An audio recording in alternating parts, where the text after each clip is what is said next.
Yeah, man, people, welcome back, welcome back. You don't know, yeah? Another Jamaican Premier League review show, yeah? Bless up on yourself, man, as you know, I'm there again. Not a good weekend for me right now. Not a good weekend, as you can see what's happened, last night in the JPL, man. I was nowhere to be found yesterday, yeah? Take myself to the bed, and that's it. When I have time to talk about the JPL last night, man. Whole mood, everything broke. Jerome had sent me to the very high ground last night. Very disturbing day, over there at Mountain View last night. West Kingston Derby, man. But yeah, it was fun in the rain. Yeah, it was fun in the rain, man, last night, man, watching that game. I was feeling that emotion through the TV like I was there, at Stadium East, yeah. But I have to big up the people, yeah. Been supporting the Jamaican Premier League, continuously, non-stop support, big up, big up to all the people, we are passing through, don't forget, yeah, to smash that like button. Comment, tell me who's your favorite team. Drop your favorite team down there, yeah, in the comment section. Let me know, who you're repping for in the JPL. But, I was watching that game before I came on. I was watching that FA Cup game, Sheffield versus Coventry, with our Reggae Boys players. Deshaun actually came on in the 46th minute. Casey Palmer with an early goal out of the blocks, but you don't know Coventry is true. I mean, Coventry is a better team right now.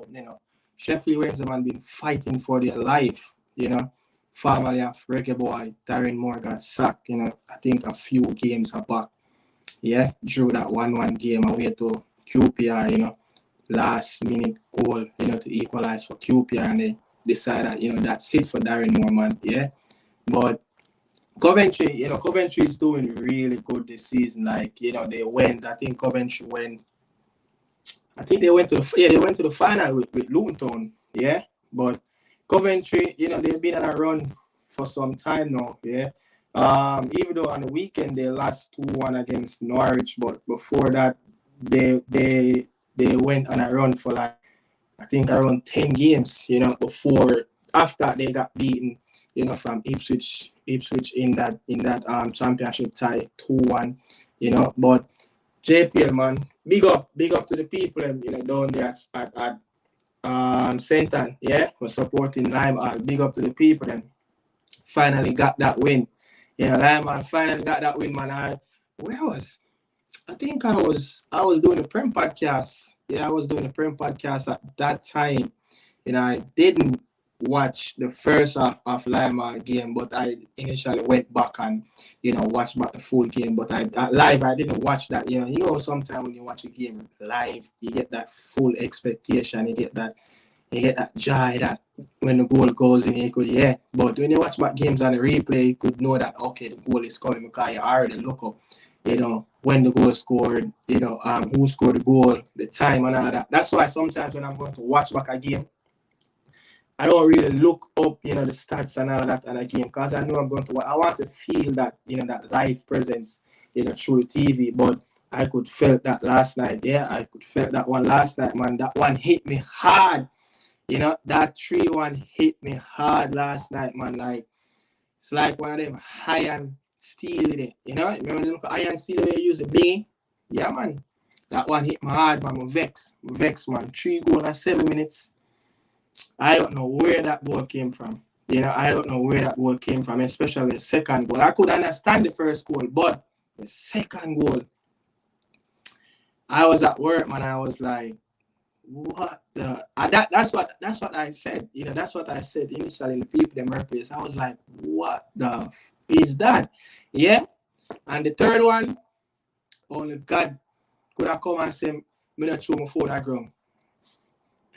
Yo, Jaja Star, can't believe, man. But it's part of the game. It's part of the sports, and it's part of the fun. Yeah, you have to win, you have to lose, you have to draw. And I was end up on the losing side last night, and big support to the Garden fans, and they came out in numbers. I could say, that game last night, man, at Stadium East, it was packed. Yeah, it was fully supported from the people them from both communities. You could hear when the roar, when Arnett Garden score, and you could also hear the roar when Tivoli, score, especially watching back that replay. I think one of the fun thing, I was watching that game back on a replay for like 5 times in a row. And guess what I was looking at? I was looking at the Steve Clark goal. I think it's the which one it is? The second one. The second one, the Steve Clark second goal where he chipped the ball, but every time when he touched the ball, you could hear the fans goal, and that's the moment I was watching. I just keep repeating. Like you could hear the fans in the background. That was so fun. And then when the ball went in, there wasn't no roof at Stadium. If there was a roof, the roof would have gone all the way back over to the National Stadium. Yeah, but yeah, man, the JPL is getting nice. It's getting interested, especially the fourth spot. Yeah, the mic have a static. I don't know.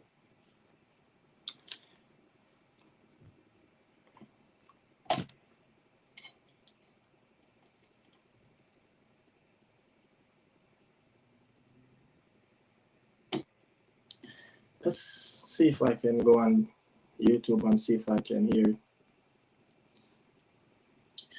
Let's see if I can go on YouTube and see if I can hear it. Yeah, I heard it. Let's see if I can go on. I heard it. I don't know what is that though. Like, to be honest. What is that though? Like, to be honest. What is that though? I check. Might check. What is that?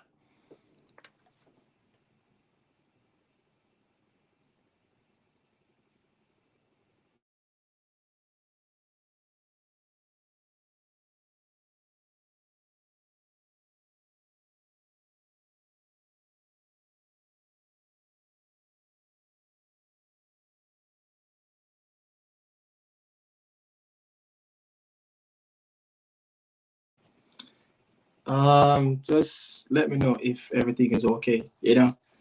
Actually, I bought a brand new I bought a brand new like a older thing that the microphone going. Yeah, I bought a brand new one, so I don't know what happened, but let me know if everything is governed right now. Yeah, just let me know if everything is governed. If you guys still hearing that static, because I'm not getting that feedback.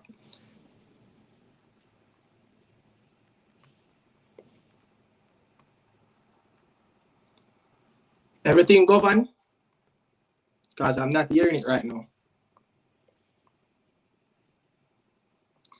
I'm going to go. I don't want to start. I want to start the match review right now, but because my friend, Dan Gargan said the mic, yeah, it's a little better. I don't know, but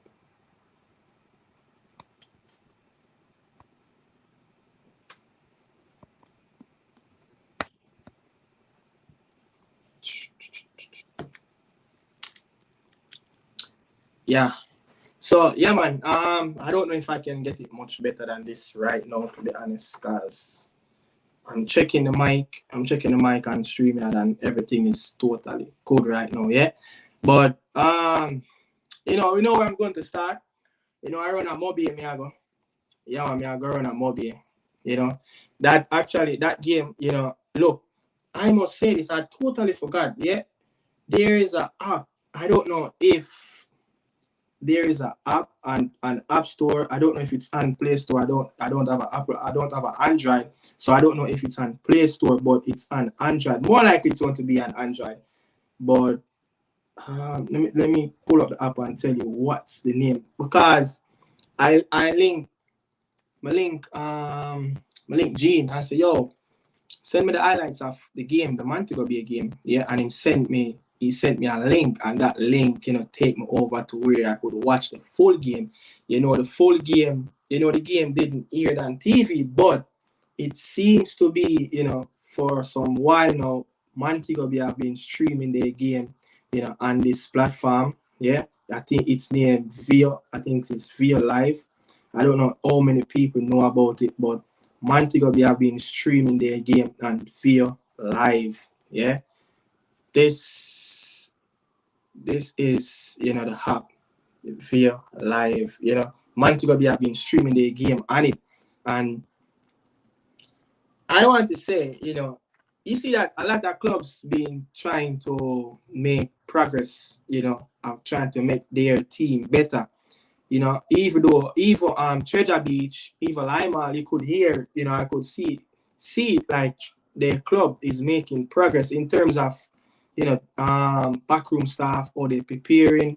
And I understand that there's a lot more they can do, but when you listen to the interviews, I know the people them around the club start, even Lima said that, they acquire a new coaching staff. They down there at the bottom of the table. What 6 points around.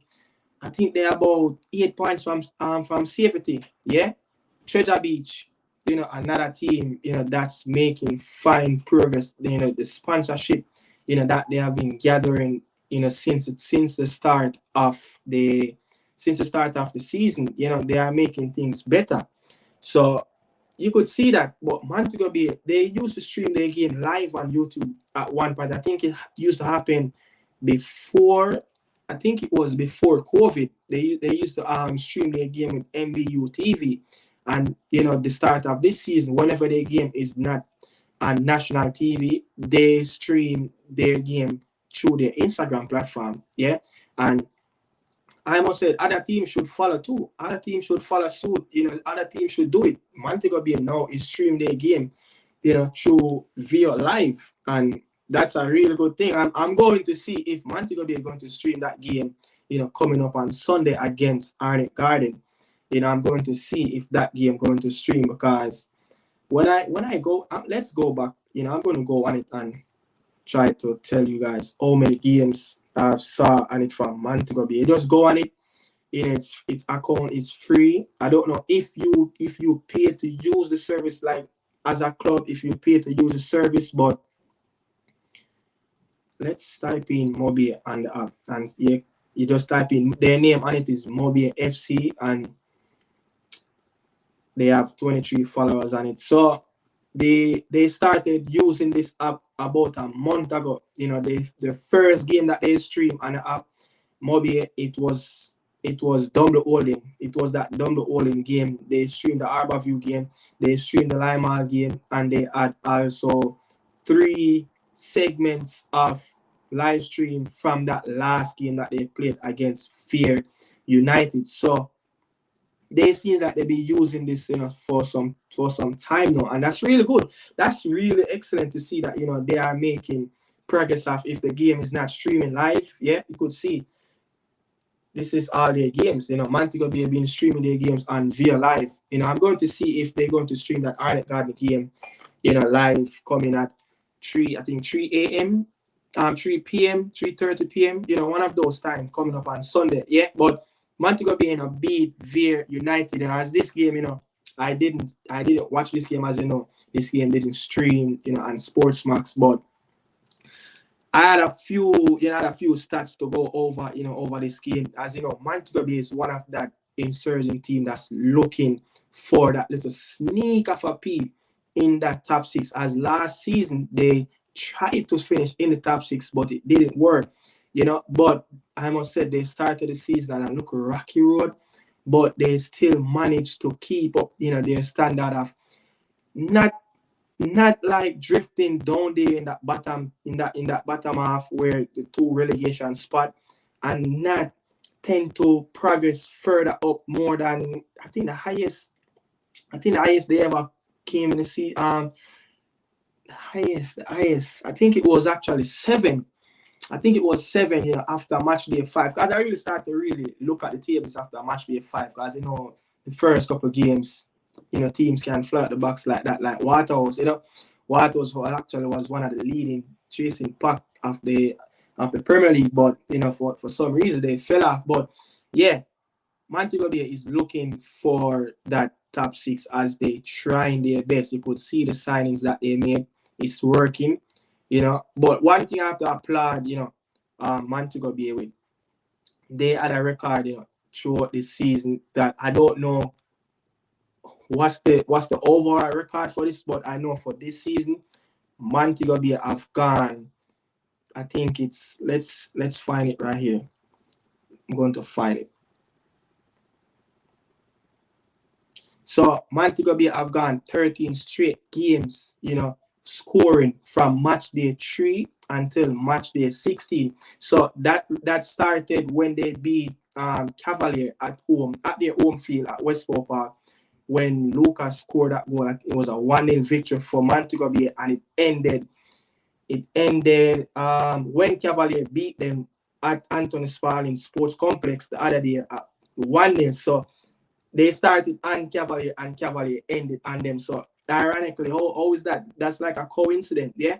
But another one, Montego Bay have never lost to Veer at home. Yeah, Montego Bay have never lost to a team that's below them in the Premier League table. And whenever this team scored, in the first half they never lost that game. They go on to win all of those games whenever they scored first in the first half. So, they have some pretty interesting stats, whenever they play at home. They tend to play really well at home, but the stadium and Westport Park, yeah, I must applaud the Montego Bay people. Them have coming out every time when they play at home games, yeah, and it's something known from Mobile people to come out and support their team. Even back in the past, watching, Seba and all these teams, they're known for supporting their home team, and football is really big in around, the Montego Bay footballing culture. So the people make it a point of duty, man, to come out on Sundays whenever they play at home to support, their home team. And it's really lovely to see. You could see sometimes tourists at the game. This is why I want the team them to market the games more and more. And this is why I want it more and more TV games go down there, on the other side of the island, as they don't get enough games. But I could understand that, there's not many fields down that side equipped to play a Monday night football. You saw what happened, a few weeks ago in Katrina, when Waterhouse and Montego Bay played that game. The field wasn't a best standard of field. As I know Westport Park field is much better, than Katrina, but the venue itself, international games played there, Caribbean Cup games played there. So see why they want the game to go there more often, yeah. But one thing I have to say, with Veer, they've been poor. They've been poor since the start of the year. I don't know what's really happening to Veer. Veer being they don't seem to be like they enjoy playing football together.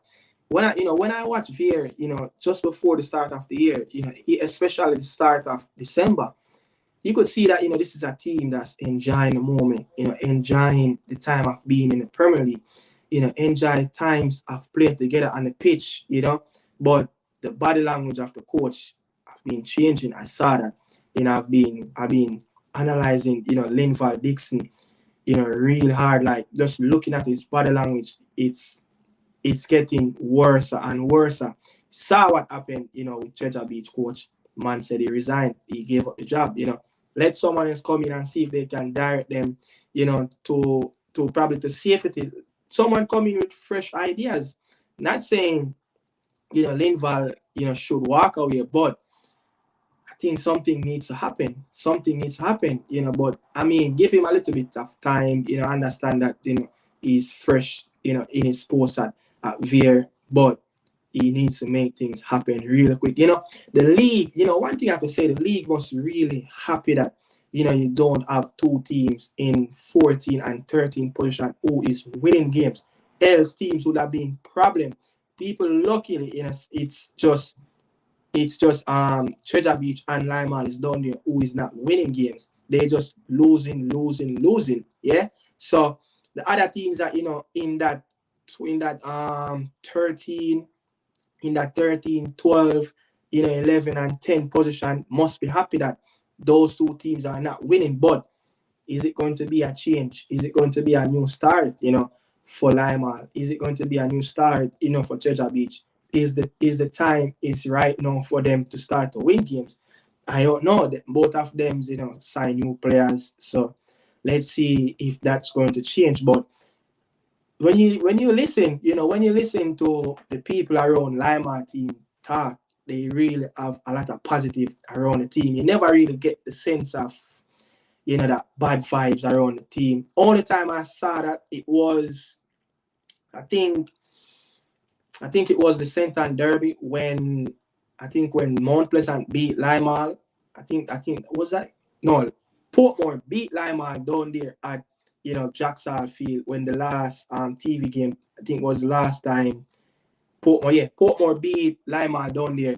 Yeah, and the coach, I think it's Lewin Percy, came out and said, they need to hack a little bit more faster of getting, the players in with them signed, get them more ready, get paperwork, done much faster. That's the only negative, I can remember I hear from a Lima camp. But for a team that's really playing so poor, in terms of not getting the positive result, yeah, Lima, they've been losing. So the worst defensive team in the league. But but continue back on the game. So Montego Bay is in 8th position as they lead over Harborview, in game week 17, and 22 points. I think Montego Bay is right there behind Waterhouse. Waterhouse is right there. Let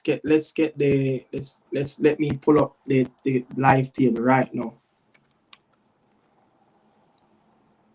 But can someone tell me what's going on with Waterhouse though? It's not something is not looking good over there at Joseland.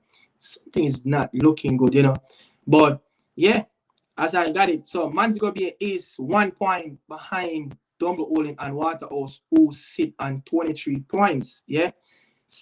All of the teams played 17 now. So Montego Bay is making that late surge. They're making that late surge, but Fear is down there at 19. Fear haven't won a game in around 5 now. Since the start of the year, no wins on the board. Yeah, no wins on the board. So, and I think they only scored a few goals. They just conceding. When you conceding goals and you're not scoring goals, how are you going to get positive results in the game? Tell me, how are you going to get positive results in the game? I think Veer signed DeAndre Thomas from Dumbleolin, but for some reason it's just not happening. It's just not happening. Kemar Beckford stops score goals. The defense line is leaking goals. So I have a stats. Only 2 goals scored in their last 5 games.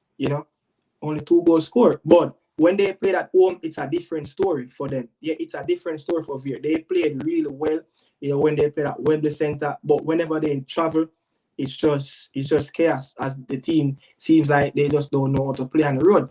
Sometimes as a team, it's a mindset.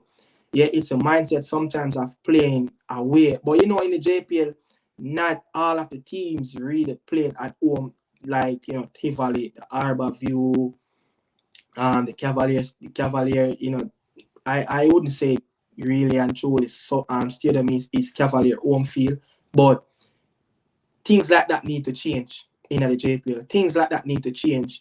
Waterhouse just recently, started to play a game at Joseland, but things like that really need to change. This is a top flight league in Jamaica. I can't understand sometimes, how the teams, not manage to keep up to the required standard of the Premier League. I understand the JPL want to show the best fields, put out the best product, on their platform, so it can attract customers around the world, I could understand that, but can't do anything about that. Really and truly can't do anything about that. But yeah, next up, I was saying Arnett Garden, going to play Montego Bay next month, and Veer will play struggling Waterhouse. So let's take a keen watch on what's going to happen with Waterhouse, and Montego Bay. Each time, these teams kind of get these big results, is like they always go back down. It's like a step forward and two step back, But just let's see what Veer going to do. But Veer is still in the run, Veer is still in the run, They score goals, in that December period, but no, it's just not happening. It's just not happening. I tell you how many goals, Veer have scored 18 goals and conceded 23. Yeah, they have conceded 23 goals. Out of the 23 goals, I tell you how many of those goals, came around in the start of the year. So they have conceded 2 against Dunberwollen, 2 against Mullines. They drew that game against Harborview. They conceded 2 again against Tivoli. They lost that one, and they conceded 2, against Montego Bay and Sunday. So they leaking goals. They leaking goals. It wasn't like that, in around that December period. Yeah.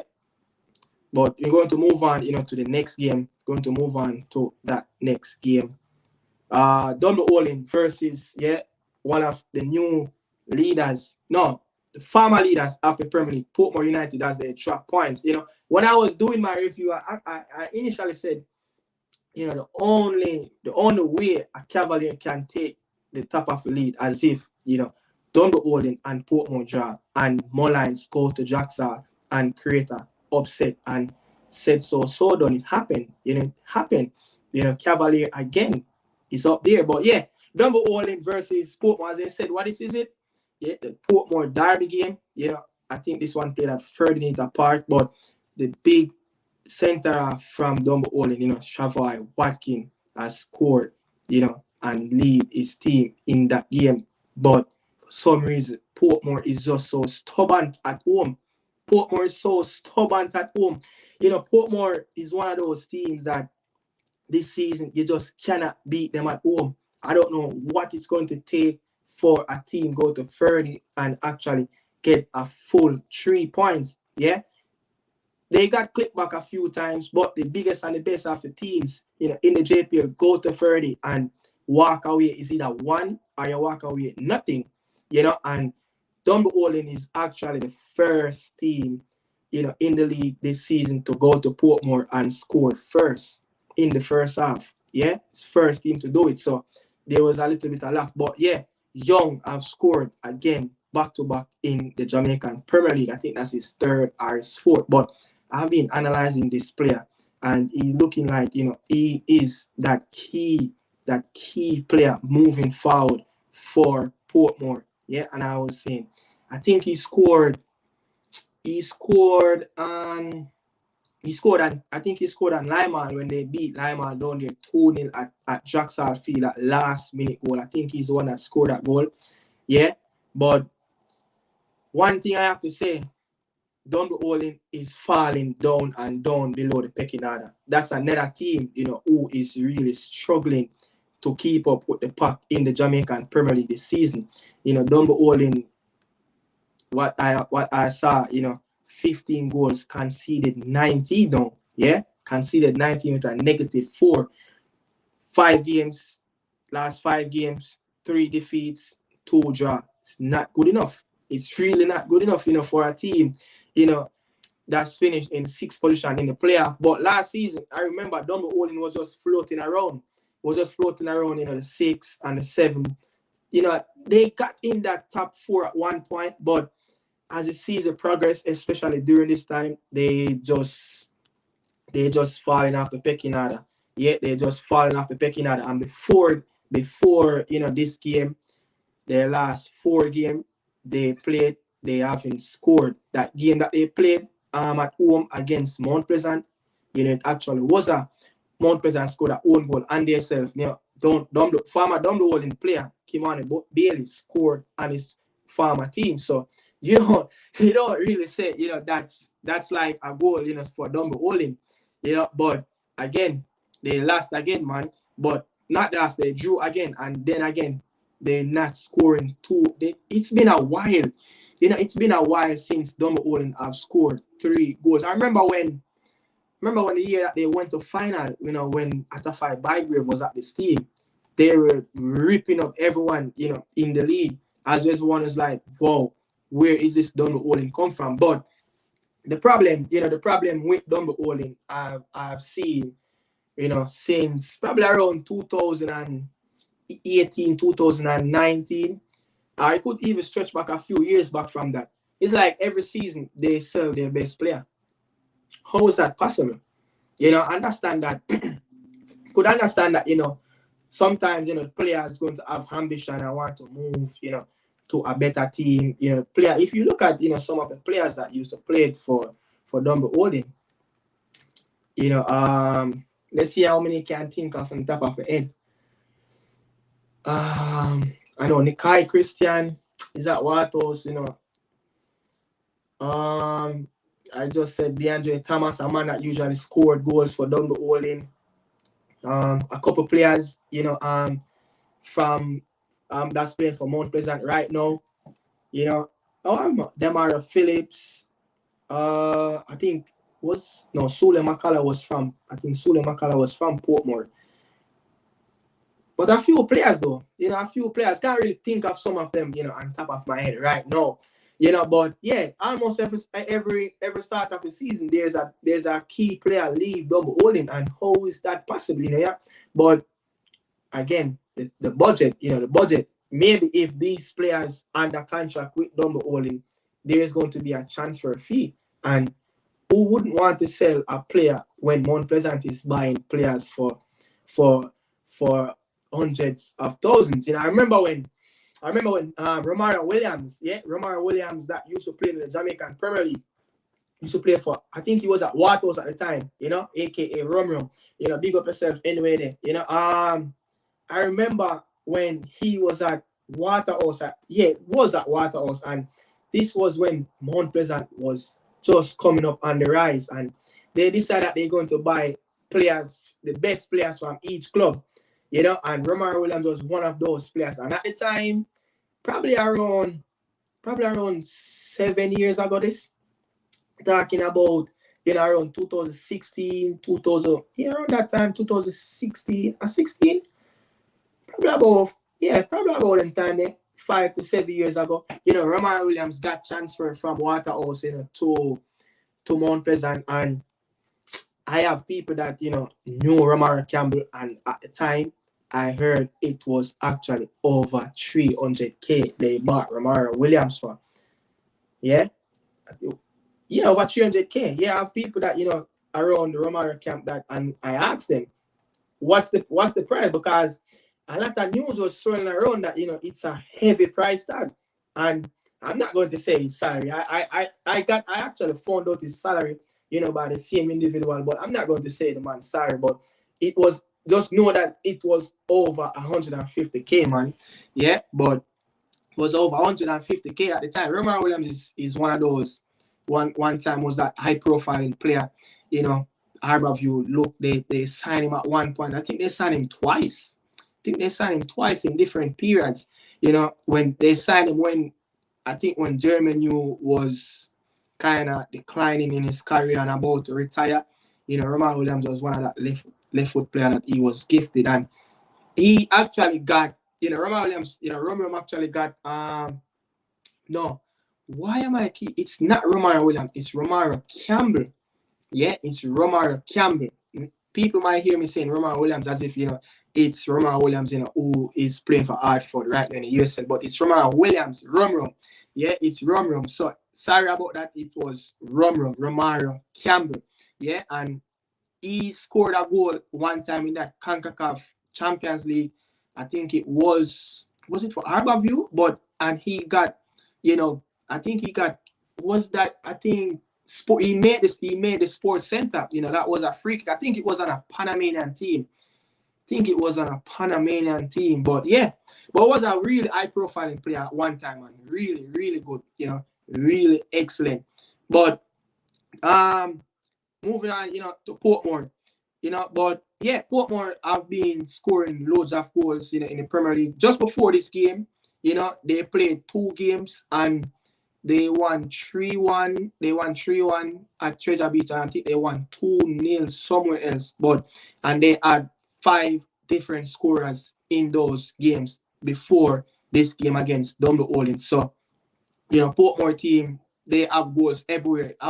Obviously, Chevron Walsh is scoring goals, but when Chevron Walsh is not scoring goals, as he's not doing right now, other players is stepping up to the plate, and Steve Young has stepped up to the plate a few times and got that goal. And Dumbledore has played the last couple of minutes as they got a red card in 2 minutes before at the time. Saniki Burton, yeah, but going to move on, from this game. I have one more. I have one more for Portmore. So Portmore. So there's only 3. As you remember, I was talking about the one of the best defensive team at home this season. So there's only 3 teams that went to Ferdy Inter Park and actually got a goal. Yeah, it was Mount Pleasant. When Mount Pleasant came back in the last minute to score that goal. Treasure Beach, when Portmore beat them 3-1 at Ferdy, yeah, and this game that they played against Dumbledore. So there's actually 3 teams that went to Ferdy and got a goal. Arnett Garden went there, no goal. So once you have the big guns going there and cannot get a goal, so Portmore and Cavalier have one of the best solid defense, in the league so far. And both teams didn't start the season well. Both teams start the season slow, as Cavalier was, coming through that little rough patch through the CFU and all of that, But Portmore is actually, the second best team on the road, in the Premier League season. Portmore next game will be Moorlines, and Dumbledore will be Treasure Beach. Looking at these, probably 3 points on board for Portmore as they really play. Looking at, but you just don't know what you're going to get from a Moorlines team. You just don't know what you're going to get. And Dumbledore, you just don't know what you're going to get. But this is Dumbledore time to get 3 points. This if they don't get fully 3 points against Treasure Beach, it's going to be very, very, very ugly for Dumbledore. Yeah, I tell you. And Dumbledore at home is actually not so bossy. They lost their last couple of games now at home. Yeah, they only picked up 13 points at home, and they lost 3 games at home. They won 4 and they drew 1. They scored 10, conceded 10 at home. So Treasure Beach, who is coming half a lose against the worst team in the league. Treasure Beach have the second to none worst away record in the league. Treasure Beach on the away side, yeah, I've only scored 6 goals in the Premier League and conceded 17. So I just can't see why Dumbledore cannot get a full 3 points, from Treasure Beach. But this with some of the players and with all Treasure Beach is playing in the Premier League right now, they're playing before this game. You could see that this team is playing with heart. They're playing with hunger. You could see that they're fighting. They keep themselves in the game for a longer period, but again, they just can't hold on to a positive results. And it's just this one against Lyman, man. I see where Omar Wedderburn just say, "Hey, listen, man, it's time to pack up and just move on. Let someone else come and try to take up this team, Yeah, but let's see what's going to happen, with that game. Moorlines versus Portmore and Dumbledore versus Treasure Beach. Yeah, but next up is that game. Juiceland. Da da dee. Da da da. Da da dee. Look, I feel like Fuzzy I work for a sack, I just feel like Marcel Gill I work for a sack. I just feel like them. Yo, people, you can understand. Waterhouse have only won a back-to-back Premier League game once this season. This is not good. This is not good on Firehouse side. This is not a team I expect to have this record. Firehouse played 4 games.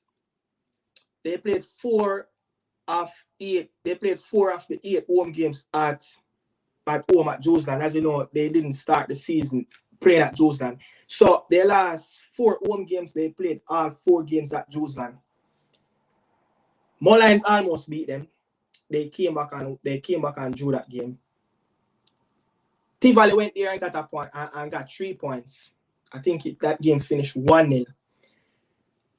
They barely beat Lima in their last home. They scraped in that game, even though they almost took around 30 shots and the goal. Yeah, but they barely beat Lima at home. I don't know what is going on.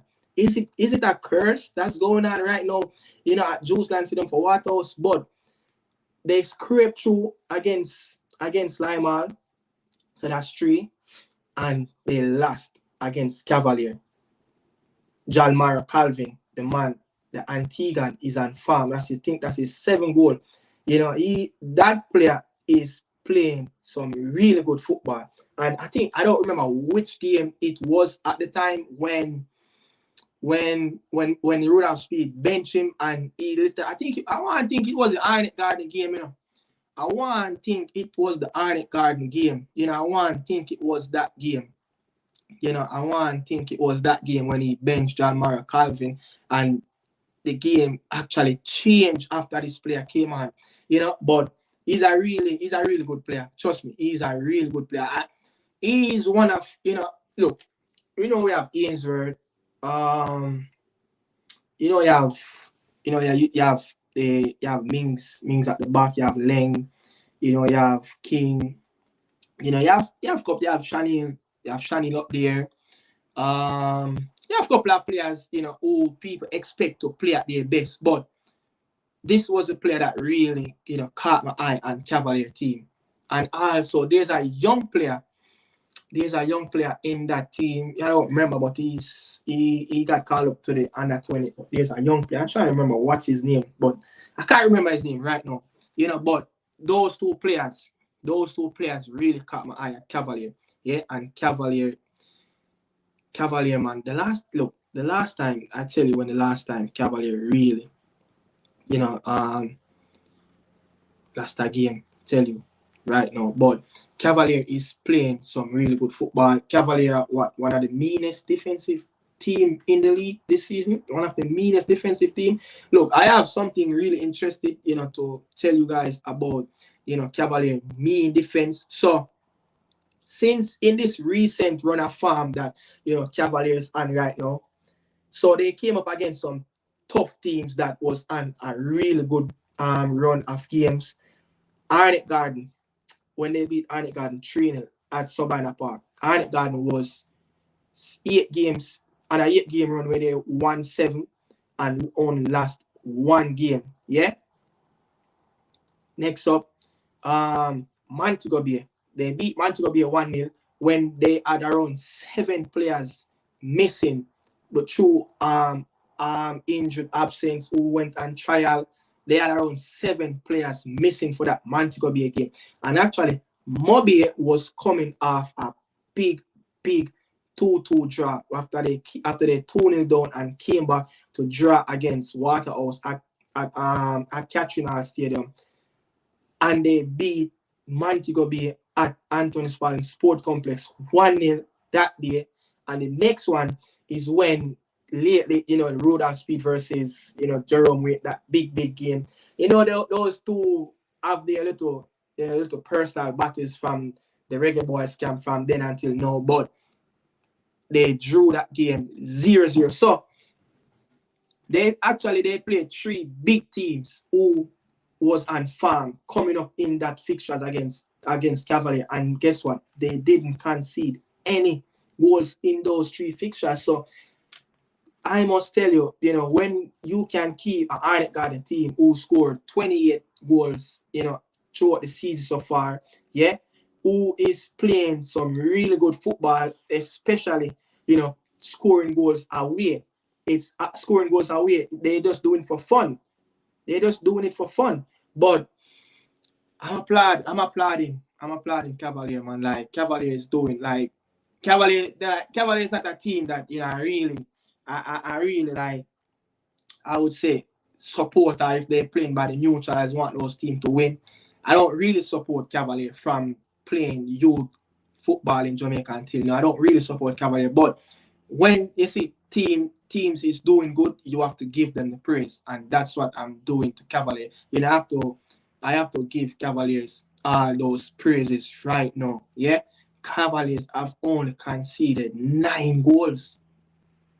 9 goals. That's remarkable. Like, look, the only team can match this since recently probably could say surprising Umberland was one of the best defensive record last season. Drew the most games and got into that playoff spot. Not 6, but they finished 5th and only conceded 15 goals, in regular play. So let me see if Cavalier can. I know Cavalier going to break that record. That's all you're seeing Cavaliers playing right now. The next sets of fixtures, that Cavalier have until the end of the season. As Cavalier next sets of games. I'm going to get Cavalier next sets of games right now for you guys. But before I get this, I don't know why I'm getting this. Why am I even getting this, by the way? Let's give me a moment, people. Because this thing. One moment. Un momento.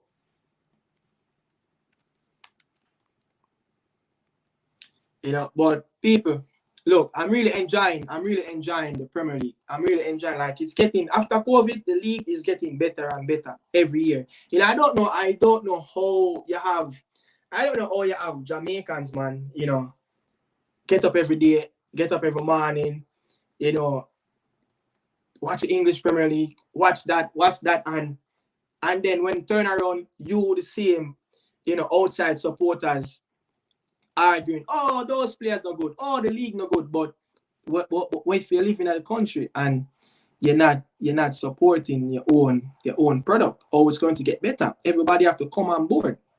Yeah, you see how the German people support their local teams. As you know, all German teams except Leipzig is not owned by like the community and like the fans. You know that 50-1 rule, in the Bundesliga.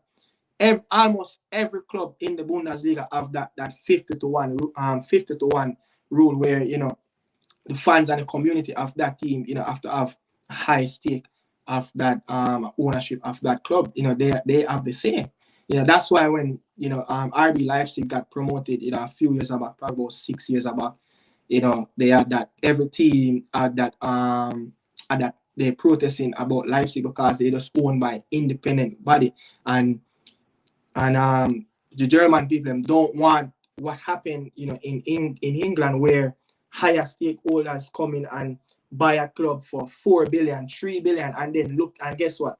They're gonna look for reward. They're going to look for return. Yeah. Big up Chemo. They don't want that in Germany. So that's why, these people don't let, a lot of foreign investors come in. When Union, it was Union? No, it's not Union Berlin. It was Hertha Berlin. When Hertha Berlin was at the club, was in the Bundesliga, and Kevin Prince Boateng was playing there in his second stint after leaving his boyhood club and joined back, you could actually get a 20 match day ticket price where you can watch a Bundesliga game for 20 euros, and you get a small cup of beer, and you get a little small hot dog roll. So these are the things that the German people really love. So if we don't support our local product, especially when you're living in Jamaica, how the thing going to rise? How it's going to rise? Yeah, but going to I'm trying to pull up this, but I'm getting a bad reaction from this website, really and truly, and it's getting sick. It's getting sick right now.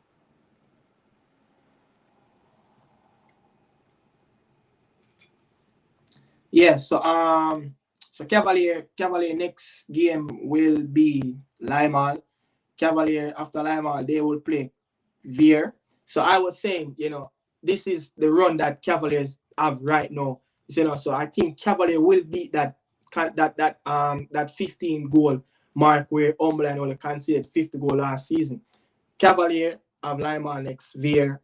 You know, people, Cavalier have that big game is coming up at the National Stadium on February 22nd. And then again, Cincinnati, you know, I think Alpha Paul is still there. I think they retain his contract. And then after that, after Veer, they will play Arnett Garden and they will play Umberland. They will play Mount Pleasant, Portmore, Treasure Beach, Dunbar. So when I look at those run of games, easily, Cavalier can go in those games and conceded probably 6 more goals and they will tie the record. But let's see, anything can happen. Anything can happen at any given moment, But let's go back to the Jamaican Premier League, man. So yeah, that was the stats, of Cavalier, the meanest defense team in the league. Yeah, recently having conceded against Arnett, Mobile, Tivoli, one of the 3 of the teams, in the Premier League who run upon Cavalier with red hot farm and Montego Bay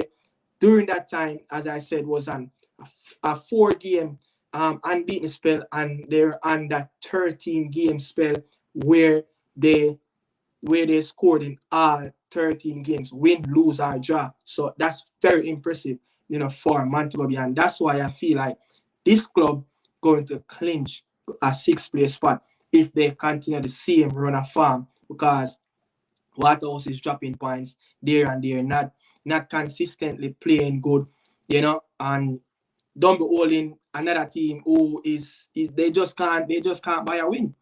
They just can't buy a win. And then I'm going to move on to Waterhouse next team. Like when you look, just before Waterhouse beat Limal, yeah?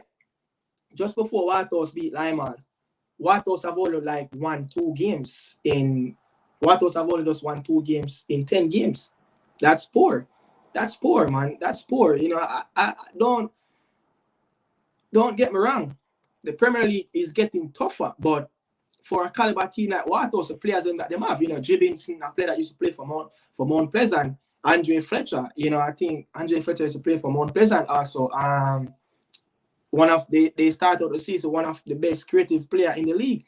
Nikai, Brian is scoring goals, there and there, having scored in 2 games now, and they just cannot depend on a young man this is his debut season in the Jamaican Premier League, where he's still learning. He scored 10 goals in the Jamaican Premier League so far. Yeah, so he's playing above where people's expectation were at the start of the season. Not many people had Brian Brown and Javian Bryan on their list to be the leading goal scorer, giant leading goal scorer with Justin Dunn. Not many people had that, but players just have to step up. I just probably looking at the back line. Is it not good enough? When you look at they are this wing back, I'm watching this wing back keenly. I'm watching this wing back keenly from I think I started watching from they played Arnett Garden. I saw him in the boom game earlier in the preseason last year, but I think his name is Boot. He's a wing back. Is it Boot? Yeah, I think he wears 63 or 64. He is the best wing back at Waterhouse, but he's not good enough. I'm sorry.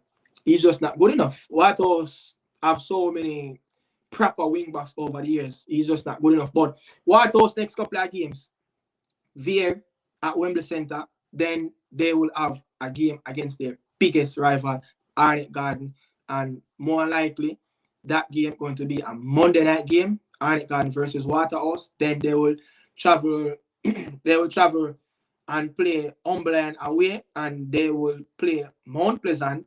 Then they will play Portmore. So Waterhouse, they have some really sticky fixtures, coming up. Yeah, they have some really sticky fixtures coming up, and it's looking Waterhouse is going down the hill right now. That's where it's looking from. But this team can turn up any given day. Yeah, any given day, this team can turn up.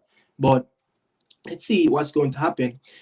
But I was talking much about Lima and Cheddar Beach as that's the next game. I supposed to talk about Omar Wedderburn resign. Who would it resign if you let Lima beat you? Who would it resign, man? But look, there's a player that I'm watching at Lima. His name is Pinnacle. He scored a goal. I saw first time I saw this player, like, he caught my eye. It was a game against Portmore. It was a game against Portmore. I was like, looking at this, look at number 8 coming off the right hand side at that point. I was like, this player got some skills. This player got some really good skills. I was like, where did Lima got him from? But I'm going to look if this going to show me where Pinnacle used to play, but there's nothing. He's just 20 years old. Marlon Pinnacle, yeah, he scored. Look, Lima have scored. I think Lima has scored 8 goals. Let's get that straight. Lima have scored 8 goals. Yeah. On top of my head talking, Lima scored 8 goals. Yeah, Lima scored 8 goals in the Premier League. This season, conceded 32. But if 8 of those goals came from 8 different individuals, 8 different. There's not one player in that squad have 2 goals in that squad. Not one player have 2 goals, and they also had around 4 different penalty kick takers. Yeah, so half of those goals, 4 goals, scored at the penalty spot. So this is relegation zone. I'm sorry, man. I'm sorry, but this team is going down. They're going to have to go to tier 2 and come back up. This is not the English league, where you got relegated from and got a whole lump sum of money to spend to fix up your transfer budget, your financial thing, and buy some players and come up back. But tier 2, you're going down. God help you down there. God help you down there at tier 2. It's not easy, yeah. So you see, Portmore went down there and they keep their players just to come up back. I mean, few players then got shipped out and loan, and Portmore bounced right up back. Yeah, you saw a team that's not in the Premier League right now. Boystone. This is second time relegating from the Premier League. Yeah, relegated the first time 1995, and they didn't get back to the Premier League at 2005. Yeah, with a whole lot of old man. Yeah, so you see, it's not easy down there to come up back in tier 2 football in Jamaica. It's very rough. Dog, near me suffer down there.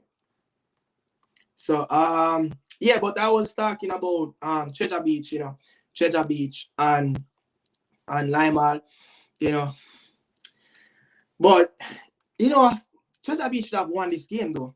They got so many opportunities in it. Rafiki Brian, how much more opens goal you want? How much more open of the goal you want? There was a mistake in the back from Lyman, and he got the goal. You could have scored back-to-back goal. You scored in a losing game at home the last time out at Portmore when they beat you guys 3-1, scoring 3 goals in the opening 45 minutes, and then cruise like that. In the second half, but if that goal should have scored, look, there is no way Rafiki Brian. Look, that's the poor run of farm Cheddar Beach had, throughout the whole Premier League season. And Cheddar Beach, I think they scored 9 goals in the Premier League, but they are a little bit better, than Lima, as Cheddar Beach, they only won 2 games. I think the Cheddar Beach beat Mullines, and their first game they won in the season was beating Lima at Stetsfield. So Lima said, no, go back further. So yeah, you're not going to get this double over me. Yeah, and they decide so, and they damn right they didn't got that double. But there's not much talk about this game as, it's two teams that, more likely going to get relegated. Yeah, but the next player, Dario Stewart, another player, for Lima that's really playing good. So those two players, for Lima that people, other clubs can look at and see, they can take these players. They are two really good players. Dario can play at a decent level in the Premier League, but if he's playing in a better system, in a stronger team against better players, playing for a better coach, probably you could get the best out of him. Same so for Pinnacle. I would take Pinnacle at Arnett Garden right now, as Arnett Garden is searching for wing players. Yeah, I would take Pinnacle right now. Who is there at Treasure Beach? There's another player for Lima too. I think his name is Ronaldo Brown. I think the number 9. I think he can probably be a good backup striker for a club. Probably could see what Umberland is doing. Going for younger players. Probably could fit that robusting Umberland type of attacking. I know they play their football. Could see him fit in that team. Also, the keeper for Treasure Beach. He's a really good shot stopper. And for a team, I only could come up with one team that, Treasure Beach goalkeeper. What's his name? I don't remember his name, but Treasure Beach goalkeeper, though, he can replace Damon Hyatt as he's coming to probably the end of his career, around 34, 35.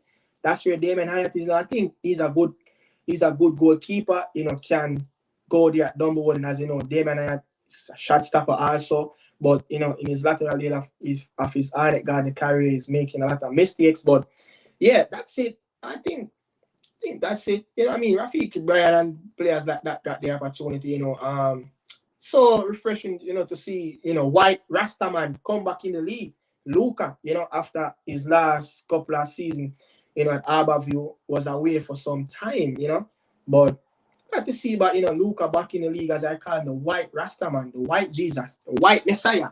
Yeah, but let's see if those players can turn, the pipe for Treasure Beach to make one last dance in that Premier League before they go out. But Treasure Beach next set of fixtures, number all in away, home to Mullines, play away to Harborview, Tivoli, Mobile, Watos, Cavalier, Veer. So I don't see them get a point from my team, Arnett Garden. I'm sorry. Probably they found that Veer is and they could get something from Veer game, but games that must win for Treasure Beach if they want to stay up. You must beat Dumbo next. You must beat Mullines next. Also, teams like Harborview, teams that down there, you must win those games. It's going to be tough playing at Westport Park against Montego Bay, who is not losing games whenever teams are below them. Arnett Garden, it was just a fluke of Arnett Garden drew with Lime Hall, Jackson, and anything can happen with Waterhouse. Mixed emotion right now for Waterhouse.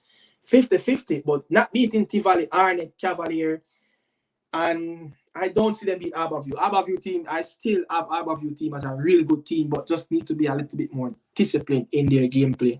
So, that's it right there for Treasure Beach. Next up, Mount Pleasant, yeah? Mount Pleasant, man.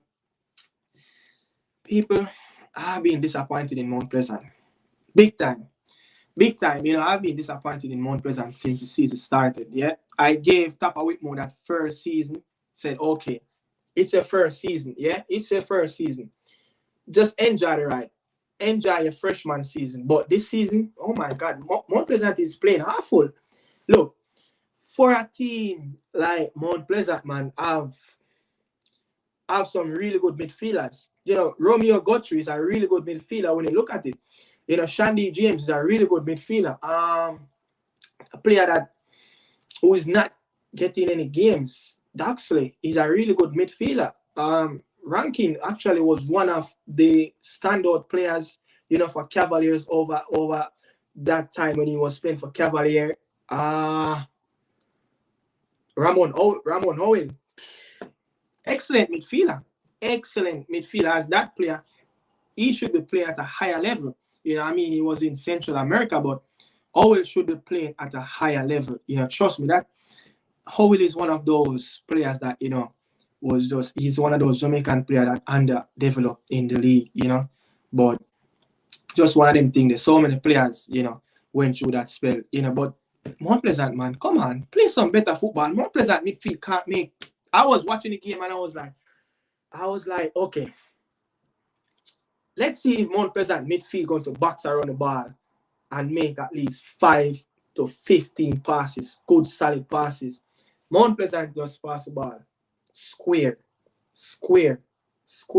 Remember that game that they played Mullines in at Anthony Spalding Sports Complex, that 3 o'clock game when Mullines was actually leading them again.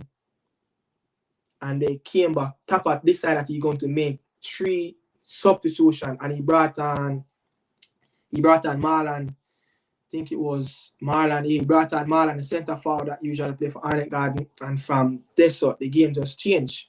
He came on and he scored and they won the game, you know, 3-1. But Mount Pleasant, man, Mount Pleasant, you know, come on, give us some life, you know, the gameplay. Give us some life. You know, Demario Phillips, what's going on with him? You know, he had an excellent season last time out, but this season, you know, I mean, falling short. But I understand I think he didn't start the season well, as you know, he was in and out of the squad of international duties.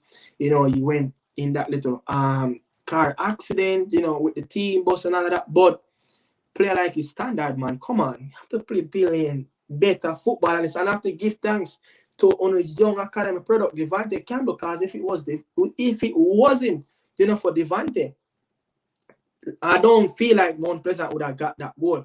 You know, when Devante came and I was like, whoa, this is the time, you know, Mount Pleasant going to change the game around.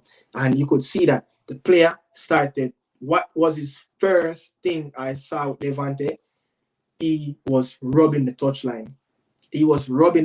So actually, he saw Mullines team. I don't know if this was intentional from Tapa Whitmore or the assistant coach, or this was just a player, just like, okay, Mullines is clogging up the midfield. 2 banks are 4-4-2, and the 2 striker dropping. So decided, okay, spread the game out, rub the touchline, let them give me the ball from the touchline, and then work magic from there. And actually, you could see that, you know, when Devante came on, that back 4 for Mullines, it was looking disorganized. A few times he went down and got the opportunity, you know, and he put the ball. That's the thing, you have to put the ball in the box. If you don't put the ball in the box, you cannot score. And another man that missing chances after chances, you know, Bradford, he got 2 chances. One of them ball, I think he should have fully tore the ball. Give him an R9. No way the keeper could have stopped that if the ball went on target, you know, away from the goalkeeper body. And I think he got a header, should have scored, you know. But Mount Pleasant came back and drew the game 1-1, you know, late goal again. How much time, you know, skipper going to save this team? Sule Makala. You know, he have been doing this, you know, for his previous club, man. Portmore. He have been doing this, you know, since before he signed for Mount Pleasant. And, you know, he's a veteran right now. He's the one that won the league for them last season. So, you know, big up to the skipper. Yeah, big up to the skipper. Now, Mount Pleasant last 3 home games, 1-0, 1-0, 1-0. No, 3. The game that they just do 1-1. So they're just scoring 1 goals. It's not good enough. It's just not that is not good enough from a Mount Pleasant standard. That's just not good enough. Yeah, but going to move on. But those games that they played 1-0 against Treasure Beach, you know, 1-0 against Umberland, teams that's conceding goals after goals. You know, Montego Bay should hold these teams and rip them up, clean. You know, but that Mullines game though was a little bit of challenge, you know. But you have to give praises to Jeremy and Thomas. This team is playing really good. Yeah, this team is playing really good. And look, Mullines beat Mount Pleasant last season. Yeah, Mullines beat Mount Pleasant last season at Jacksal. I think the younger brother Nelson, he scored. Yeah, I think Nicholas Nelson. Yeah, Nicholas Nelson. Yeah, Nicholas Nelson got a brace at Jacksal last season, and then so they still unbeaten on Mount Pleasant turf in the last 2 games. Yeah, so Mullines is having a little ticket. Big team, Stars of the East, as a blessings of shower down for them at Stadium East to get a big 4-2 victory. I just said it. How about you just need to be a little bit more composed in their gameplay? Look, I don't know. Like, if you look at the qualities of Harborview midfield, yeah? When you look at Harborview midfield that they started out the season with, Kaim Priestley, he's a very good midfielder, a very good number 6 that can spread the passes around. He's very good. I watched this player keenly, especially when he was at KC. He's a really good player. I love this player. I was like, this is one of the young players that need to get shipped out of the country, need to go play some overseas football. Need to play at a higher level. Need to play under some coaches where have a higher coaching badge. More experience can develop.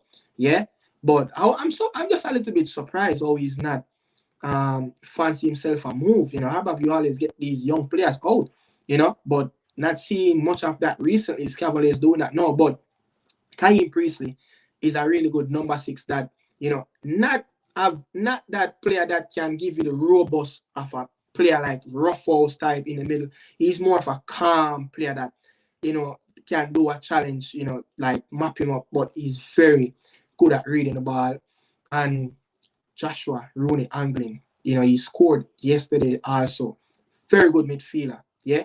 So I watched him a lot when he was at Miami. Yeah, when he was at Miami the time when I think Lamar Walker was at Miami at the time too. I watched Joshua Anglin a lot in his time in the lower tier in the US.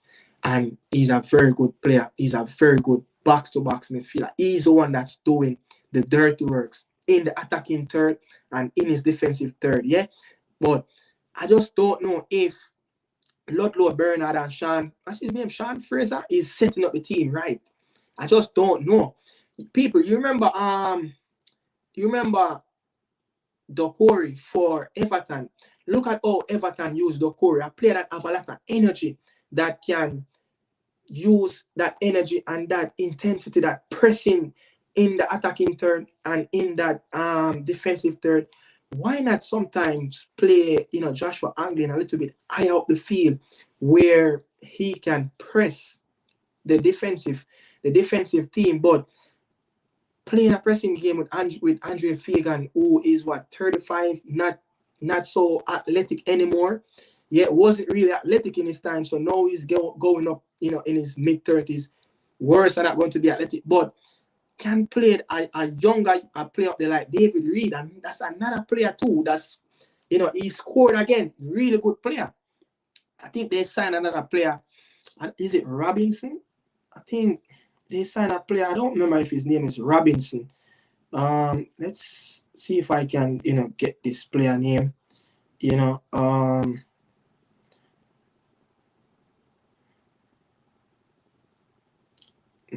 I see if I can. I love to call people, by their name. I don't know if it's Thompson, Robinson, one of those names, but let's go and check the lineup to get this player name. But if Harborview can utilize the weapon that they have, I just don't think Harborview should be playing like this. Yeah, Rowan Brown, the player that they signed, Rowan Brown. Yeah, so you have a player like Rowan Brown and a player like David Reed, and get someone else up there. Probably when what's his name? Probably when Ajuma Johnson come off an injury, probably can play him in one of those wide areas and either play David Reed and Rowan Brown through the middle and use Rooney up front, Rooney angling, like use him as that robust number 10 where you can press, use the athleticism of the younger players and press them. But Harbourview is playing too much defensive football with the team that they have. With the team that they have, they have some really good defenders, breaking bridge. Them have Okino Jones, them have Harding, them have Talbot. They have players that can play the pressing games. Yeah. But I just don't feel like Arborview is the coach is utilizing and this team should play. I wish one of them is watching this live and could hear me talking. That's one of the best way to get the best out of that. And it's just the midfield. The midfield is letting down the team. The midfield is not coordinated properly. When teams beat Arborview, what they always do is shift the ball. When the ball get in the midfield, you just cannot let Arborview players get too close. Because they are so physical, especially when Anglin is playing. He's everywhere. He's everywhere in the midfield. So you just cannot really play the ball. You need to just play the ball a little bit more faster through the middle, and you just break through Arborview, as that's one of their weakest point. Yeah, just break through the middle if you can play the ball fast enough. But play, Joshua Anglin in that number 10. When Ajuma come back, you could play. Maybe you can play either Ajuma, in the number 8 with Kyle Priestley. You can play Demaros, a really good player. He make a wonderful pass also, creative player. I think Demaros used to play for Camperdown. I think so. Was he used to play? No, it was Wolmans. He used to play for Wolmans, yeah. I don't know. Some of these players were some really good players, in schoolboy football, but not good enough. But yeah, as I was saying, but and another player, they have this player with an African name. I think that name is like a Nigerian name, Chokowesi or Chokomeka. One of that name. See if I could find him here. Chukwuemeka, that's his name. Shedu Promise Chukwuemeka, the 34, the midfielder, yeah, could use those young players, put Andre Fagan on the bench sometime when you're coming up against some bigger teams like Mount Pleasant or say teams like Arnett Garden, a team like Tivoli, who's always going to be on the front foot. Yeah, you want to press them high and win the ball high up in the box, high up in that attacking turn, and do your thing, but one thing I saw, in the game, what I applaud either the coaching staff, is either Arborview players decided I want to do it, the third man running. Watch that goal back on the highlights where Joshua Anglin picked up the ball, played the ball to the right side, he get back the ball, then play it back to another player, and then he just started to run. And then guess what? The player who he laid the ball off, he looked for his continuing and just play the ball to the middle. And he got that goal. And when you look at how Arborview scored, 2 or 3 of their goals, it's from the wing play. When the ball was on the right side, the ball ended up all the way back over to the left-hand side where Harding was, and Harding, as a man to play fullback, scored. So play the natural wingers, play wing football, and play with the compact middle, play that diamond in the middle where the players have played so close, where each player is like 10 yards away from each other. So just give me Arborview team. And we can do the job. And Arborview have a really good keeper. Arborview have a really good keeper. Yeah, tell you his name. Player that Glenroy Samuels. Yeah, Glenroy Samuels, really good player. And I think there was another keeper too. Arborview has always a good keeper. Asai made some saves in that game also against a surging team, Umberland, who actually looking to come back, but it was a little bit too late. I think this is the second time that Umberland has played a TV game at Stadium East. They went 3-0, 4-0 down, 3-0 down against Mullines, and then they tried to make that late surge, and they actually came back and scored 2 goals and got another opportunity for equalize 3-3, but they didn't score. And also now they played Arborview looking for that late surge. Yeah, the doctor scored. Yeah, the man that they said is a doctor, man, come on and scored a brace for Umberland again. So Umberland is shipping goal left, right, and center. But yeah, that was the thing though I love with Arborview. The third man running, the wing plays, overlapping, underlying wing backs, and they disrupt that back four. When you have players keep on overloading, a wing play and then shift the ball over to the opposite side where everyone is drifting away from, you always going to tend to control the wing plays, yeah. But yeah, that's little 2 cents I have on Harborview. Yeah, really good game yesterday, man. And also, they created a lot of 1v1 spaces in around so their players can. So when you created 1v1 situation where your players can just know that they only have one player to depend on to beat, if that player is skillful enough, he's going to beat him. I don't think there's no defender should stand up to a player who is very skillful and try to match him. A skillful player should always be, a defender. I mean, talking from attacking player, I'm a little bit biased right here. But, players like Maldini, man, back in the past, and, Cannavaro, players like that, man, really hard to beat one-on-one. Roberto Carlos, yeah, really hard to beat. Moican, some really good 1v1 defenders. But I think attacking players should always be defenders, 1v1. Look at the Mexican League. If you can't play 1v1, you cannot play the Mexican League. And that's why you don't see any Caribbean players, in the Mexican League. You never really see loads of Caribbean players in the Mexican League. That's not our philosophy. That's not how our youngsters groom to play the 1v1. Love watching the Mexican League. Actually, 8 o'clock, a Mexican team actually playing in the CONCACAF Champions League. Yeah, Monterrey is playing. Monterrey is playing a team named Communications. Yeah, from Guatemala, and that game starts 8 p.m. Eastern time, and the next game, Club America will play Esteli from Esteli come from, I think, Nicaragua. Yeah, Nicaragua. Esteli come from Nicaragua. So both Mexican teams are on duties today in the CONCACAF Champions League. Remember, Cavaliers in it. They will play Cincinnati 22nd of February, just a week and a half from now. Yeah, but oh my God, just looking at this, my heart started to beat, man. 3-1 defeat, man. Arnett Garden. I don't know, man. I don't know. But before I go any further, though, was that a penalty? Was that a red card? Look, that foul, you could probably 50-50. That was a silly challenge from Jamal Shepherd. Silly challenge from him. The player is going out, the ball is going out, and you just decide to run in the back of the player. And it happened right on the edge of the 18 and the byline. And I think Ocean Nation made a mistake and gave that player a red card yesterday. That wasn't a red card.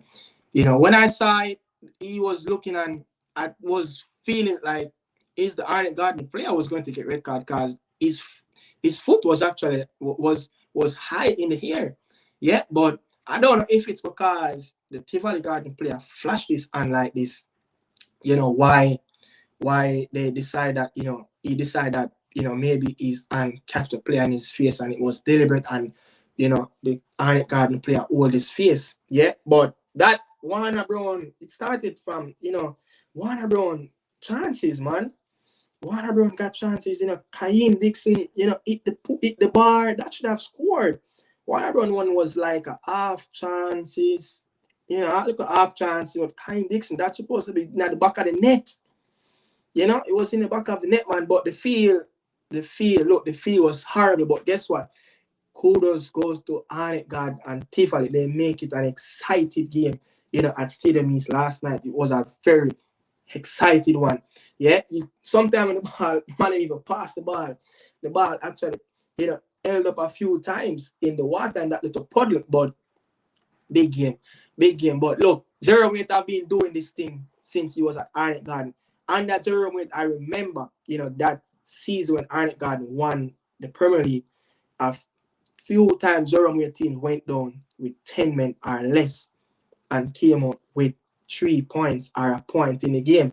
Yeah, I don't know. It just kind of slipped me. You have to remember to dig back and find those games. Yeah, but I remember some of those games. I think one of those games we played, I think we played Mount Pleasant, one of those games at the complex where we went down with 10 men and got a positive results out of the game. But this is the first time since Arnett Garden won the league. A Tivoli coach have done the double over Arnett Garden 2016, 2017. That's the first time since then it's been happening. And it happened back in that little early, probably mid-2000. It happened during the mid-2000, around mid-2000, between 2000 and 2010, between this around 2006, 2007. It happened, I think, Jeremy and Teddy Johnson scored an Arnett that day when, what's his name? Sterling, yeah? Newton Sterling scored a brace on that day. But I think it's only happened a few times in the last 2 decades that a Tivoli coach have done the double over Arnett Garden. Yeah, but that game, Arnett Garden coach need to get some beating for that game. I don't want to go be too harsh, but his substitutions, throughout the season have been letting him down a lot of times. Yeah, a lot of times he made some substitution and you could see that the team, it was here. And then when the substitutions came on, I understand that Arnett Garden don't have the best of depth of quality players on the bench, but you must know how to utilize the youngsters properly.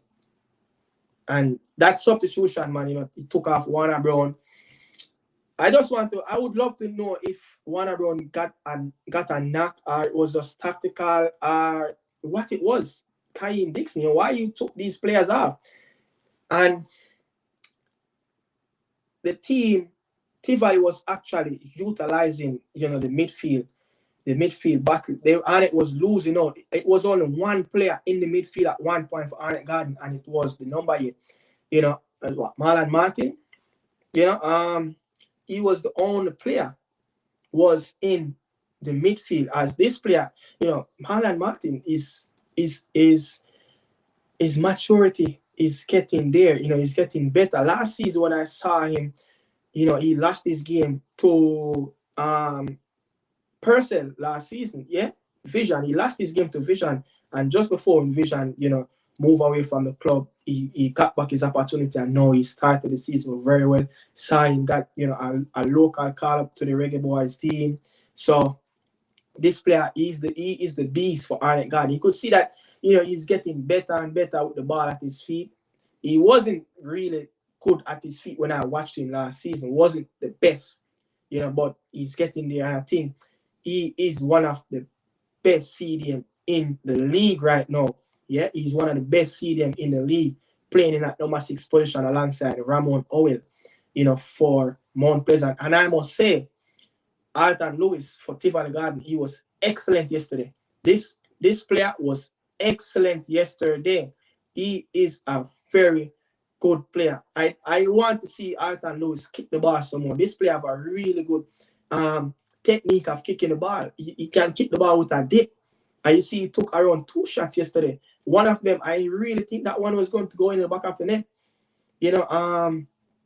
Asha Hutchinson, it was looking like he shift left, and like he couldn't reach that ball. If that ball went on target, he couldn't. No way he could have saved that ball. That ball tipped unexpectedly on him. But yeah, Alton Lewis, man, really good player. Really good player. He was one of those players, a few years back, playing at Umberland, playing at a really high level. Umberland is another team that always have, some players that they always move on from. Yeah, but I don't know, man. But Arnett lost that midfield battle. Arnett Garden lost the midfield battle yesterday. They lost that midfield battle. The defensive line played okay. Not many threats, towards the goal as Tivoli they took around 3 or 4 long-range shots outside the penalty box. And Arnett Garden yesterday, especially in that first half, and I think only one of them was going on target, and it was a Justin Dunn long-range shot. Yeah, but you have to give Jerome Waite credit, and I'm talking about Jerome Waite now. This is a man went down with 10 men, yeah, with a man down, and I think they got the red card around the 64th minute of the game, somewhere around the 60 mark of the game, 64, 67, and he brought on a few pieces off the bench, Steve Clark and Vision Harris, yeah? And those two players changed the game instantly. That true pass from Vision Harris is an excellent ball to Steve Clark. Look, man, he's a really good player. Who follow Arnett Garden, who follow the Jamaican Premier League, no Vision Harris from, when he was playing for Arnett Garden just before, the COVID. Really good player. And he's still young, like not just reach around 30. He's 30 right now, but good player, man. But another player that who started the game also, formerly of Arnett Garden too, Lennox Russell, a player that played for Charlie Smith. Really good player, but you could see that Jerome Waite is building a team, that, with players that he trusts, players that he coach. And I think Alton Lewis, mind sharp. I think Alton Lewis, was it Alton Lewis? I don't want to say it, but another player that a non-player that used to play for Arnett Garden, not used to play for Arnett Garden, he used to play for Charlie Smith, and he's playing for Tivoli Garden right now. I don't remember his name, but I don't want to say if it's Alton Lewis, But yeah, Jerome Waite is building a team, and we trust on players that he coached, in the past. But and again, Nasri, Vision Harris, yeah, the free kick. That's where the penalty came from. The free kick, wonderful free kick, and it's a good save again from Hutchinson. And I just can't wrap my head around it. Jamon Shepherd played really poor. He got that pass, to Fabian Reed, yeah, and to get the man his 6th goal of the season. He got that assist. But otherwise from that, look. Oh, so Ricardo Gifted said it's the player that, Anthony Thomas, whatever. If it's him, yeah, so that's the player, I know one of the players that used to play for Charles Smith, who was in the Tivoli team. He never used to play for Arnett Garden, but he's in the Tivoli team right now. So if that's the player, Anthony Thomas, that's the man, But yeah, as I was saying, the free kick, man, really good free kick, really good save by Asha. But give Tivoli them credit. Big win yesterday, man. It's a big win. It's a big win. And Tivoli, just see the level of standard as Jerome Waite is using this team to play. Yeah. And this team is not done as yet. I'm telling you, this team is still under preparation. Yeah. This team is still under preparation. Keep Jerome Waite until the summer. And if they can keep Jerome Waite at Tivoli Garden for the next, give him 3 years. Give him 3 years and give him the backing of signing players. And give him players that he want. Shipped out player that who he don't want. Yeah. I don't think like there's a player that he kinda a player that Jerome Waite will want if he can play up to his standard and it's Wellington, Renico, something like that. I'll tell you his name. Fine. I don't remember some of these names on top of my head, but the number 10 for Tivoli Garden, yeah. He's a player that is very skillful and he's very quick, but he's a lazy player. And Jerome Waite don't like lazy player. Yeah. Jerome Waite do not like lazy players. Rodico Wellington, that's the player, the number 10, yeah. Jerome Waite don't like lazy players. If you can look at the players that Jerome Waite is going for, okay, Vision Harris not the quickest from morning, I understand that, but technically control the middle, give you that moment of brilliance, that's him, and that's how Jerome Waite build the team around. When you look at Jerome Waite midfield, Rene Lloyd not the quickest in the midfield at the time, yeah. I just said Vision Harris, and at one time Kenny Hyde was playing at midfielder, and there was another player. Can't remember that next player, but yeah, not the quickest. Jerome usually don't put the quickest players, the players with the more athleticism in the middle of the pitch. If you look at his team as how he even coached the Charlie Smith team, he even go back to the Wolmer's Manning Cup team, he's not the quickest players in the middle of the park. He used the slowest and the most gifted technical players and the ball in the midfield. So when the ball get in the midfield, they have the luxury of talent that can give the wingers, the runners, as you know, the quarterback, not like the quarterback, the running backs, you know, like NFL and stuff like that. Yeah, the players that can run the channels, the players in the midfield. That's how Jerome equipped his team. And if you look at the players that he brought in, Lennox Russell, a player that, you know, really quick, a player that skillful, not so good as he was, you know, when he was playing for Charlie Smith, yeah, and Steve Clark, blessed with pace, he's very quick, yeah. So when you look at the players like that, he brought to the club, they really good. And Alton Lewis, that's a player that's another player that's going to strive. And you know, under Jerome Wade, a player that have loads of, you know, experience in the league, and a player that have loads of talent. Yeah. There's another player, you know, didn't play also, Nikolai Fuller. He didn't play in that game. And Tivoli also missing a few pieces. Barrington Price. Yeah. The big man, he's not in the starting line. He's not in the squad, you know. But I want to know if it was injured or what, you know. But those two players are very key, you know, to Jerome Wade philosophy. You know, Barrington Price is a player that can play a CDM role and can play, you know, the center half. If you look at what Jerome Wade did to O'Neal Bigger Thompson, drop him in that center half position, take him from that CDM position as he's a little bit slow, put him in the back where, you know, Barry, yeah. Yeah, Barry, you know, Barrington Price, he didn't play. He wasn't in the squad, but when you look, players like that's going to get they're going to play at their best, and Jerome is going to get the best out of these players. There's a few pieces in this team that, you know, is really good. It can fit the Jerome philosophy. The player that Howard Morris, another young player. These players going to excel under Jerome Wade. It's just that now Jerome Wade, what he might bring next to Tivoli Garden, I think he might bring in the next pieces in the middle. Yeah, he might bring in the next pieces in the middle. I don't see, you know, the player that used to play for KC. What's his name? Think they call him Kante. Yeah, think they call him Kante. You know, Richard, if you're still there, let me know. If it's Nathan Thomas, the player that used to play for KC, you don't call him Kante, yeah? That's the player. I see them, a midfielder, you know, who is not yet getting the best out of the coaching ability of Jerome Wade, you know, but I think it will eventually come. He's playing good, but I don't see him put another notch in his performance yet, but it will come. Trust me, it will come. You know, but Jerome Wade is building a really young team, you know, especially with Barry, that the guy that captained the team yesterday, Penny Cook, really good player, you know, really good player.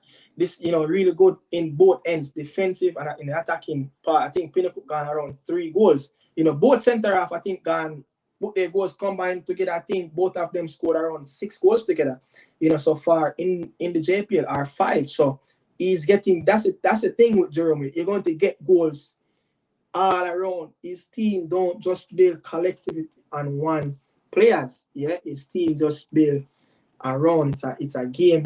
It's a team game. What Jerome did. So this Tivoli team is very scary. And as I said, give Jerome 3 to 5 years, and if Tivoli can give him the backing, who is running? You know, the Tivoli team now. Who is the president for Tivoli team? You know, I would love to know who is the president for Tivoli team. You know, Eddie is not there anymore, you know, but I would love to know if Richard can tell me who, because it seems like a guard man, you know. Yeah. Oh, Barry. Oh, carded out. Johnny said carded out for yesterday game. Barry was doing Don Spence. So Dan Spence is the president for Tivoli, you know. Yeah, man. Tell the man to back Jerry, man. Back Jerry, because Jerry can bring a title, you know, to Tivoli. You know, he can bring a title to Tivoli, man. Trust me. He can bring it. This team is really playing really good. And taking a close look at Tivoli. I knew Tivoli was going to get better under Jerome, but it was an eye-opener when they beat Arnett in the complex. When Justin Dunn scored a hat-trick, that was an eye-opener for me. That was an eye-opener. I was like, whoa. That was the time I really like, because, you know, Arnett is my team. And that's the time I was like, I'm looking at Tivoli, I'm looking at 2.0 Arnett Garden team when they won the two Premier Leagues. I was like, holy crap. Is this going to be another Jerome team that's going to go on and lift the Premier League title? Because during those times, Arnett Garden wasn't the favorites to win the leagues, but it was the talent was maximized out of that group of players, you know, by Jerome Wade. And let's see if the man can win 5 Premier League. But people, you know, I'm going to ship out right now. Yeah, nice to have a talk with you guys. Yeah, nice to have a talk with you guys. As you know, look, from now on,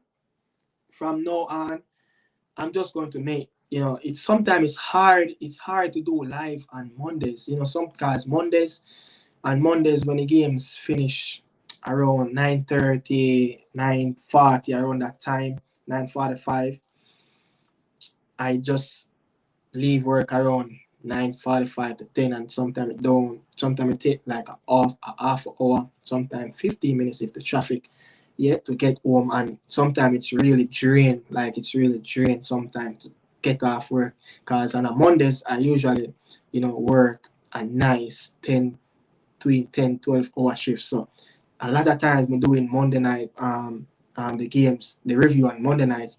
I'm sitting here drained, like I'm literally drained.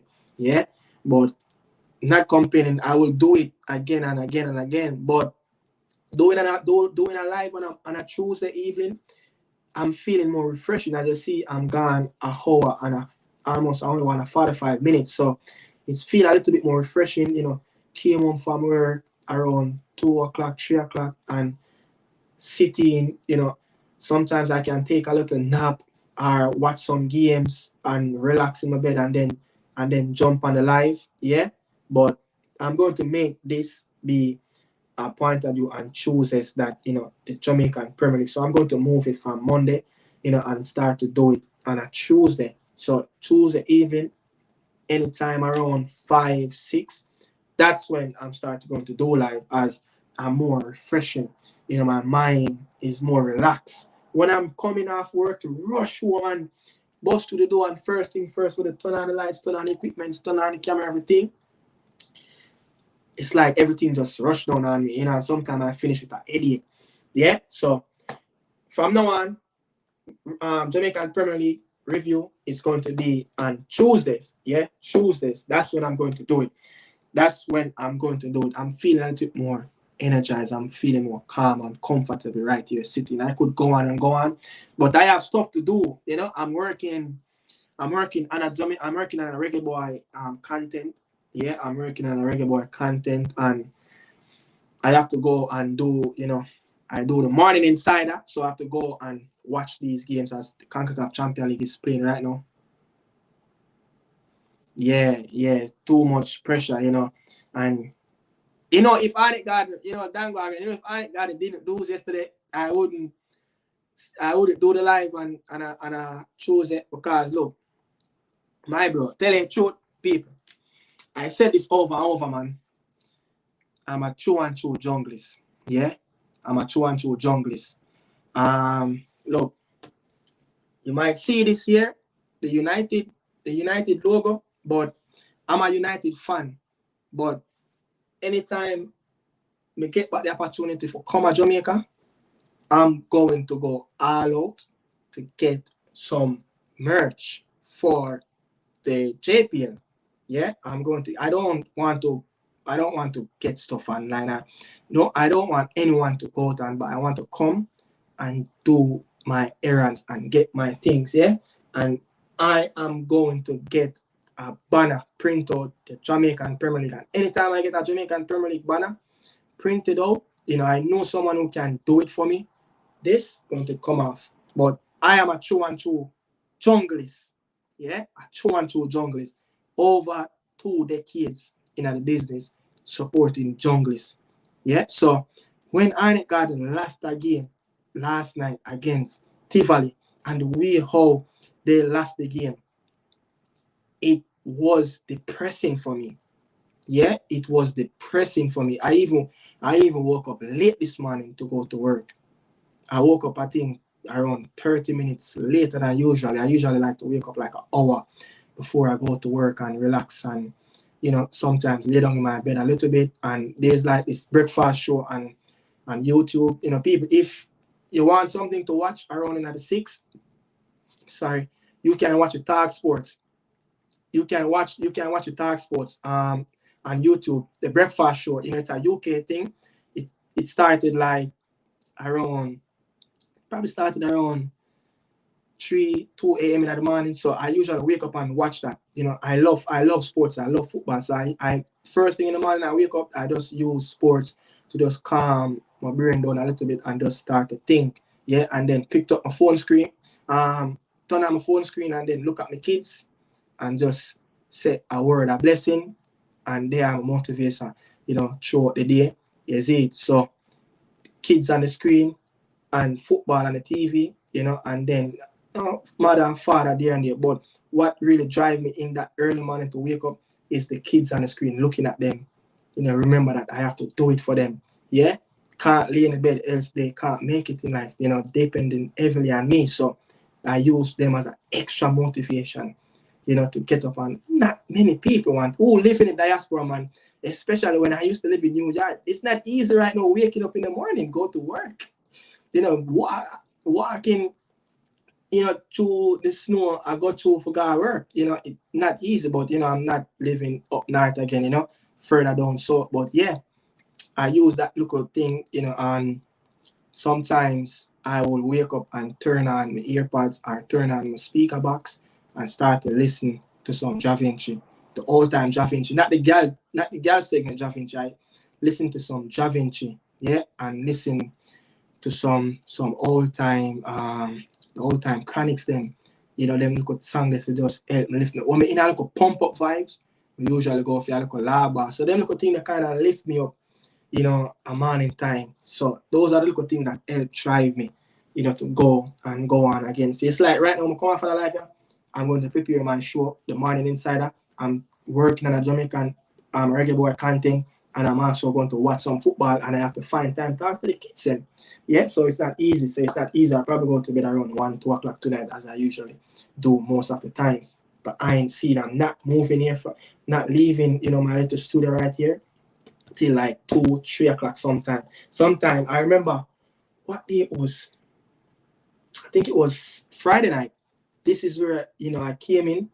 I didn't shower when I came in. I start to work on some content, start to research because, doing sports and everything, you have to research a lot and get your facts right, yeah? So much statistics I can lay out, yeah, and Premier League and stuff like that. So you have to do that, when you're in this business. I don't just turn on my camera. I just can't turn on my camera like that, when I'm doing a proper review of something. The people have to know the inside out. Just like how I can say, hey, Montego Bay right now is the only team in the league go on 13 straight games, continue scoring 13 games. Yeah, until Cavalier beat them the other day.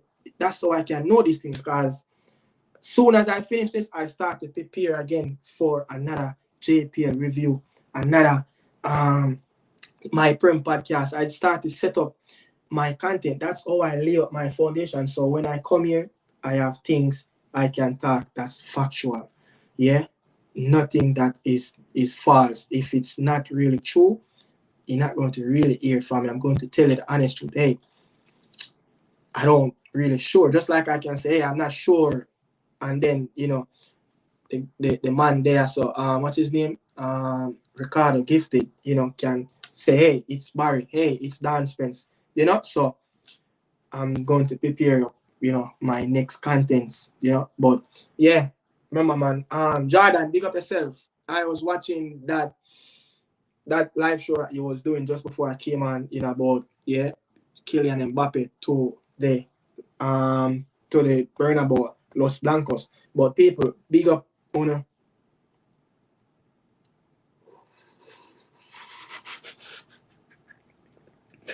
You know what I'm saying? The youth when I do Prem podcast, him is a Chelsea fan. I look at him and tell him, say, because he want Pochettino to get sacked. I'm going to say, yeah, 4 love, I get tomorrow.